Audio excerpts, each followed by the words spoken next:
বিনা প্রতিদ্বন্দ্বিতায় গোঘাটের বিজেপি বিধায়কের গ্রামের সমবায় দখল করল তৃণমূল কংগ্রেস।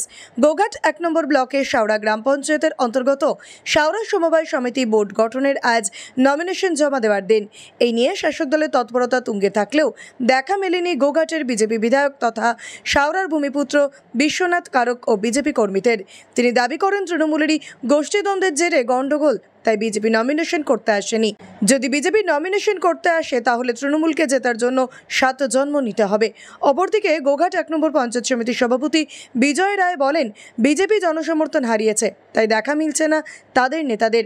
যদিও বিশ্বনাথ কারকের প্রয়োজন হয়, তৃণমূল কর্মীরা তৃণমূলের পতাকা নিয়ে বিজেপির এমএলএর পাশে দাঁড়াবে।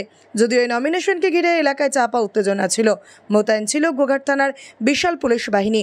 বিনা প্রতিদ্বন্দ্বিতায় জয়লাভের পর শাসক দলের নেতা কর্মীদের সবুজ আবির মেখে উৎসব ছিল চোখে পড়ার মতো। এ বিষয়ে আরও কি জানা যাচ্ছে বিস্তারিত দেখুন 24 আওয়ার্স আরামবাগের রিপোর্ট।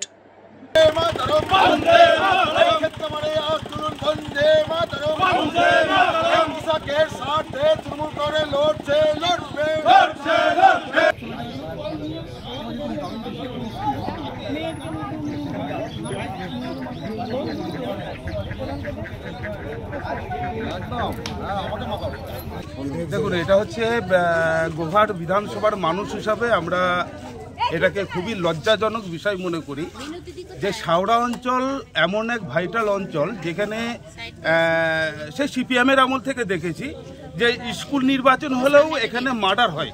সমবায় তো দূরের কথা, পঞ্চায়েত নির্বাচনে মার্ডার হয়, স্কুল নির্বাচনেও মার্ডার হয়। সেখানে আমরা তৃণমূল কংগ্রেসের নেতৃত্বে 2023 সালের পঞ্চায়েত নির্বাচন করেছি বিনা রক্তপাতে। 2024 লোকসভা নির্বাচন করেছি বিনা রক্তপাতে। আজকের দিনে দাঁড়িয়ে আমাদের শাওড়া সমবায় নির্বাচন করলাম যেখানে বিনা রক্তপাতে। সেখানে এটা এমএলএর ব্যর্থতা যে এমন একজন এমএলএ আমরা পেয়েছি যাকে সাধারণ মানুষ চোখে দেখে না, এবং তার দলের কর্মীরা তাকে খুঁজছে। যে মোদি বলেছিল যে 15 লক্ষ টাকা দেব, তার দলের কর্মীরা আজকে আবেদন করছে। যদি বিশ্বনাথ কারক বিজেপির বিধায়ককে তার দলের কর্মীরা আমাদেরকে অনুরোধ করছে যে আপনারা যদি এনে দিতে পারেন তাহলে ওনারা আমাদেরকে 15 লক্ষ টাকা দেবেন বলে ওনারা ঘোষণা করেছে।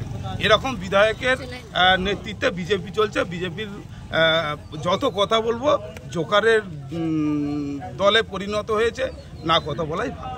সেই কারণেই কি বিজেপি বিধায়ক স্বইচ্ছা শাসকের হাতে তুলে দিল সমবায় সমিতি? না, স্বইচ্ছায় নয়। বিষয় হচ্ছে যে যখন মাটি শক্ত থাকে তখন সবাই খেলতে ভালোবাসে। বিজেপির বর্তমানে শাওড়া অঞ্চল নয়, সারা বিধানসভার মাটি এত নরম হয়ে গেছে যে ওরা খেলার সাহস পাচ্ছে না। তাই দলের কর্মী নাই, সমর্থন নেই, একা রাজা রাজত্ব করছেন বিশ্বনাথ কারক। ওনার পাশে ওনার দলের কর্মীরা নেই, সাধারণ মানুষ তো দূরের কথা। আর আমরা আবেদন করছি উনি যদি কোনো সময় আমাদেরকে হেল্প চান, আমরা তৃণমূল কংগ্রেসের ঝান্ডা নিয়ে ওনার পাশে দাঁড়িয়ে ওনার দলকে আমরা হেল্প করবো, এই দায়িত্ব কিন্তু বলে গেলাম। বিজেপি যায়নি নয়, বিজেপি নমিনেশন করতে যায়নি আমরা এই জন্যই, ওদের নিজেদের গন্ডগোল হচ্ছে। দু গোষ্ঠী লড়াই এবং দু গোষ্ঠী মিলে ওদের নমিনেশন ফাইল করছে। আর আমরা নমিনেশন যদি ফাইল করি মানুষের ভোটে আমাদেরকে পরাজিত করা কোনো 7 জন্ম পারবে না। আমি চ্যালেঞ্জ করে বলতে পারি যদি আমরা নমিনেশন ফাইল করি তৃণমূলকে 7 বার জন্মগ্রহণ করে আসতে হবে শাওড়া জেতার জন্য। তাই পঞ্চায়েত ভোটে আমরা দেখেছি ওরা ছাপ্পা ছাড়া ওদের উপায় নাই, এই হচ্ছে বিষয়।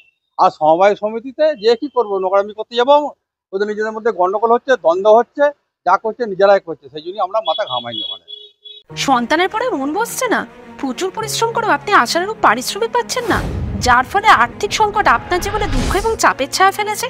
দেনার ভারে জর্জরিত স্বামী স্ত্রীর মধ্যে প্রতিনিয়ত ভুল বোঝাবুঝি বেড়েই চলেছে। নতুন বাড়ি কিনেছেন কিন্তু সেই স্বপ্নের বাড়িটা যেন আরো দুর্ভোগ নিয়ে এসছে আপনার জীবনে। আপনি ভাবছেন সস্তায় পাওয়া বাড়িটা নেওয়াটাই কি সঠিক সিদ্ধান্ত ছিল?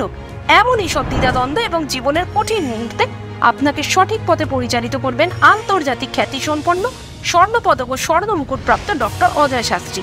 তিনি শুধু আপনাকে পথই দেখাবেন না, আপনার জীবনে সত্যিকারের সুখ, শান্তি, ঐশ্বর্য, অর্থ যেন সঠিক সময় আপনার কাছে পৌঁছে দেয় সেই দায়িত্বও নেবেন।